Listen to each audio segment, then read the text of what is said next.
संस्थापक है उनकी अपनी छोटी बात रखें, मतलब इसमें जस्ट आप, क्योंकि उसके बाद हम लोग प्रेस कॉन्फ्रेंस करेंगे।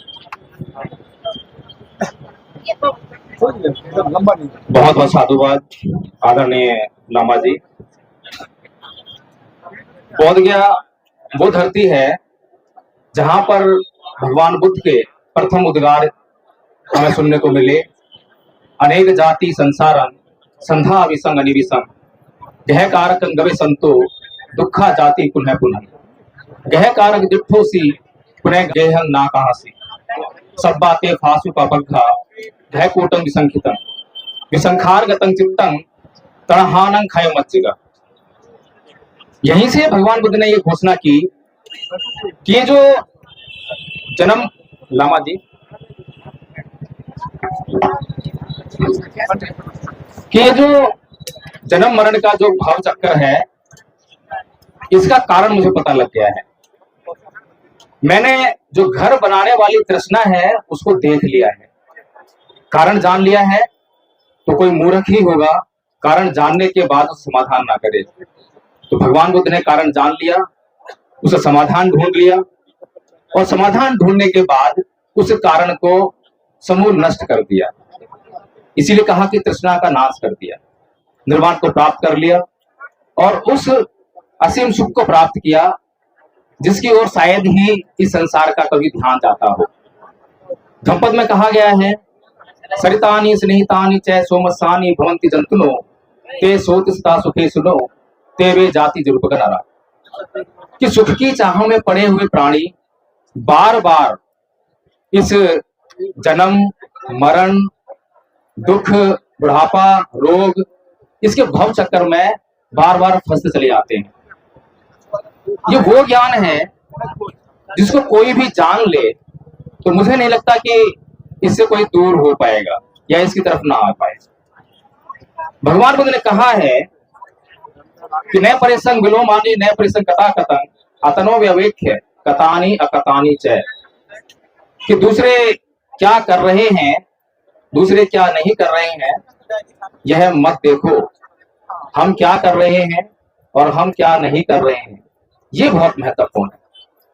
लेकिन हमारी समस्या तो यही शुरू होती है कि हमेशा हम वही देखते हैं जो दूसरे कर रहे हैं, अपनी गलतियों की तरफ, अपने कर्म की तरफ, अपने प्रमाद की तरफ शायद ही हम कभी जानने का देखने का प्रयास करें। क्या करते हो? अभी भारत सरकार के मंत्री जी यहाँ पर आए, बड़ी खुशी हुई।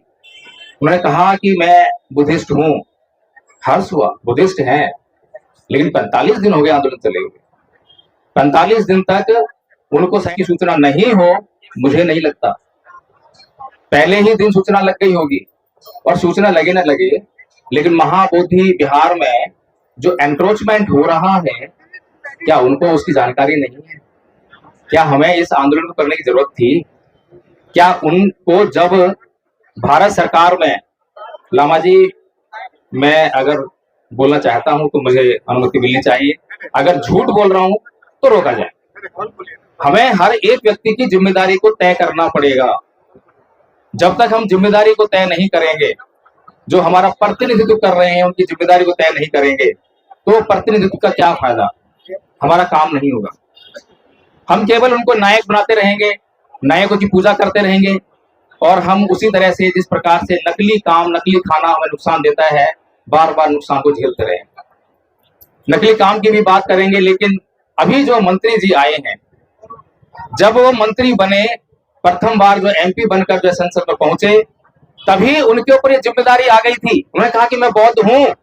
अगर बौद्ध हैं तो आपको पता था कि ये बीटी एक्ट यहाँ पर लागू है, और ये बीटी एक्ट लागू है तो बीटी एक्ट ये कहता है कि इसमें 4 हिंदू होंगे 4 बौद्ध होंगे। ये बीटी एक्ट अपने आप में कह रहा है, चीख चीख के कह रहा है कि ये हिंदू बौद्ध नहीं है और बौद्ध हिंदू नहीं है। और इतिहास चीख चीख के कह रहा है, पूरी दुनिया कह रही है, वर्ल्ड हेरिटेज ऑर्गेनाइजेशन कह रहा है कि ये जो बीटी बौद्ध का टेम्पल है ये बौद्धों की धरोहर है। प्रश्न बनता है कि क्या कभी कोई व्यक्ति मंदिर बनाए, मस्जिद बनाए, कोई राजा ने बनाई होगी, सम्राट अशोक ने ये बुद्ध विहार बनाया, क्या उन्होंने ये बौद्ध विहार दो संप्रदायों को सुपुर्द किया होगा? क्या हिंदुओं को भी दिया होगा? बिल्कुल भी नहीं। इस बात को इस दुनिया का कोई बच्चा भी नहीं मान सकता जो इस बात की समझ रखता है कि भाई संप्रदाय क्या होता है, धर्म क्या होते हैं। ये सामान्य बात है। लेकिन बड़ी दुर्भाग्य की बात है कि भारत सरकार को ये नहीं मालूम है, भारत के सुप्रीम कोर्ट को ये नहीं मालूम है। भारत का सुप्रीम कोर्ट जब बौद्धों की बात आती है तो अपनी आंखें बंद कर लेती है।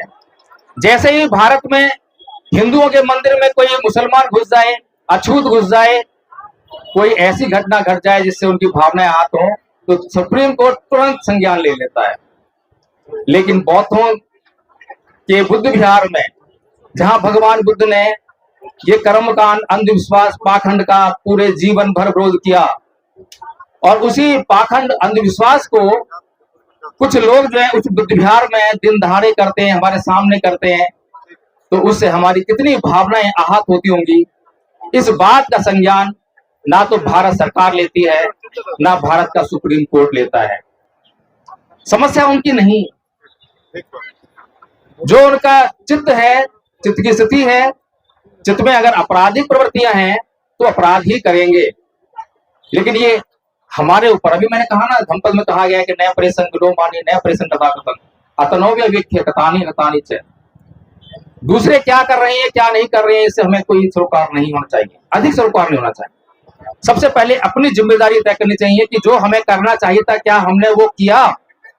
अगर जो करना चाहिए था और वो हमने नहीं किया, तो जब तक हम कम से कम दूसरों को जो है उसका दोष ना बढ़े। 1956 में परम पूज्य बाबा साहब डॉक्टर भीमराव अम्बेडकर ने इस देश और दुनिया को यह बताने का काम किया कि हिंदू धर्म हमारे लिए सुलभ नहीं है, बौद्ध धर्म की शरण जाना हमारे लिए बहुत जरूरी है। उसी समय से तय हो गया था कि भारत के लोगों को बौद्ध धर्म की शरण जाना होगा। विशेष तौर पर जो लोग इस देश में धार्मिक रूप से अत्याचार सहन कर रहे हैं, पीड़ित हैं, उनको सहन कर रहे हैं, तो उनको तो ये काम करना ही चाहिए।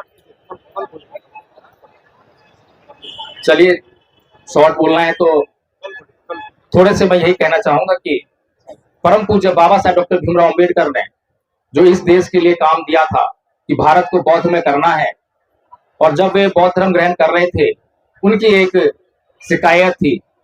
भिक्खु चंद्रमणि से उन्होंने कहा था कि मैं संघं शरणं गच्छामि नहीं करूंगा। उसी दिन दुनिया भर के भिक्षुओं को यह समझ लेना चाहिए था कि बाबा साहेब कुछ शिकायत कर रहे हैं। अगर उसी दिन दुनिया भर के भिक्षुओं ने उस बात को समझ लिया होता तो मुझे लगता है कि आज भारत बौद्ध में हो गया होता।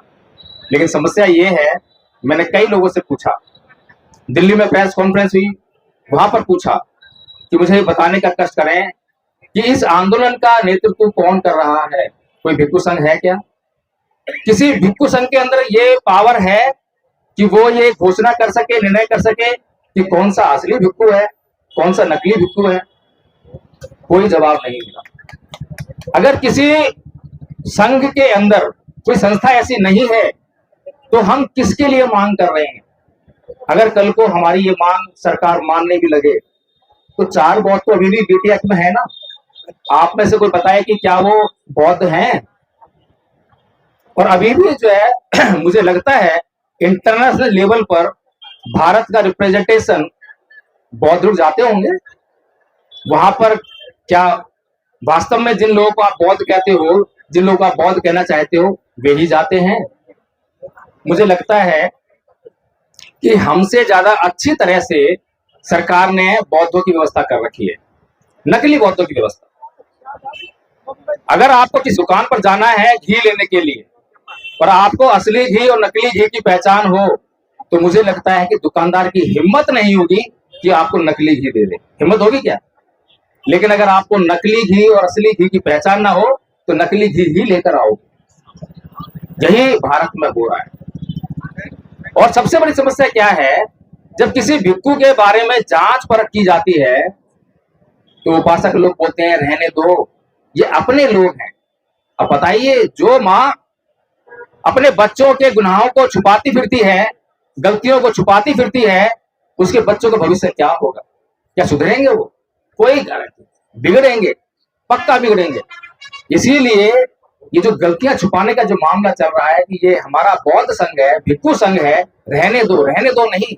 अगर रहने दो से वो भिक्खु सुधार कर लेता है तो ठीक है, लेकिन सुधार नहीं कर रहा है, उसको वो जो है मजबूरी मान रहा है। पता है कि बौद्धों की मजबूरी है कि उसको ऐसा मानना ही पड़ेगा, उसको चीवर के आगे झुकना ही पड़ेगा।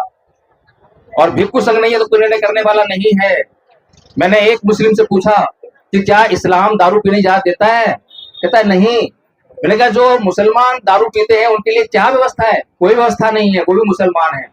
ऐसे ही बौद्ध भी है, जो सीलों का पालन नहीं करते हैं, सरेआम सीलों का उल्लंघन करते हैं, चोरी करते हैं, झूठ बोलते हैं, गुस्सा करते हैं, तो उनके लिए कोई संस्था नहीं है जो उनको उस समुदाय से बाहर कर दे। जिस दिन दूसरों के पास व्यवस्था हो या ना हो कोई फर्क नहीं पड़ता, लेकिन ये बौद्ध धर्म की बात कर रहे हैं। बौद्ध धर्म के पास ऐसी व्यवस्था का होना बहुत जरूरी है। इसीलिए धम्म संघ के माध्यम से, क्योंकि हमारी भी भावना है, ये महाविहार हमारा भी है, हमारी भी भावना है कि ये महाविहार हमारे हाथ में हो, लेकिन हवा में बात करने से महाविहार अगर हाथ में आ जाए तो ठीक है, लेकिन ऐसा नहीं होने वाला। इसलिए धम्म संघ ने अपना काम शुरू कर दिया है और पिछले 3 दिन से मैं यहाँ आंदोलन में हूँ। बहुत सारे बैनर लगे हुए हैं यहाँ पर जो है, लेकिन मैंने ये निर्णय किया कि पहले मैं यहाँ रहूंगा, मैं इस आंदोलन का हिस्सा बनूंगा, उसके बाद ज्ञापन देकर आऊंगा, उसके बाद ही कोई मुझे बोलने के लिए मौका देगा, तभी मैं अपनी बात रखूंगा। केवल यहाँ पर मैं अपना भाषण देने के लिए नहीं आया हूँ। इसके अलावा धम्म संघ ने अपने 2 आचार्य जी हैं क्या? आचार्य दयाशंकर जी, आचार्य विजयलाल जी हैं क्या? 2 आचार्य यहाँ पर परमानेंट छोड़े हैं अपने खर्चे पर। वे यहाँ लगातार इस मुहिम का हिस्सा बनेंगे और बीच में कहीं जाना पड़े तो संघ प्रयास करेगा कि उनकी जगह पर जो है दूसरे कोई भी आचार्य जो है यहाँ पर आए। हवाई नहीं। और यहाँ पर आकर धम्म संघ ने प्रत्येक बौद्ध को बौद्ध कैसा होना चाहिए, बौद्ध को बेसिक कोर्स तो आना चाहिए, बेसिक नॉलेज तो बुद्धिज्म की होनी चाहिए। अगर बेसिक नॉलेज बुद्धिज्म की नहीं है, आदरणीय जी बैठे हैं आज सुबह सुबह इनके घर में थोड़ा सा घटना घट गई और थोड़ी सी घटना पर मैंने धम्म पर प्रकाश डाला, उन्हें समझ में आ गया कि धम्म जो है मेरे लिए कितना जरूरी है, कितना जरूरी है। तो धम्म जो है हमारे लिए दवा है, और जो इस दवा का इस्तेमाल करेगा वो दवा का लाभ होने पर अपने आप उसका प्रचार करेगा, किसी को कहने की आवश्यकता नहीं पड़ेगी। बहुत बहुत साधुवाद। कल के लिए मुझे मौका मिले ना मिले मुझे नहीं पता है, लेकिन मैं आज की बात अपनी समाप्त करता हूँ। अगर किसी को गलत लगा हो, बुरा लगा हो, क्षमा प्रार्थी हूँ, लेकिन मेरी ये आदत है कि मैं स्पष्ट बोलता हूँ। जितने भी आंदोलन भाग लिया है, दोबारा मुझे मौका नहीं मिलता, ये भी एक बात है। ठीक है, बहुत साधुवाद।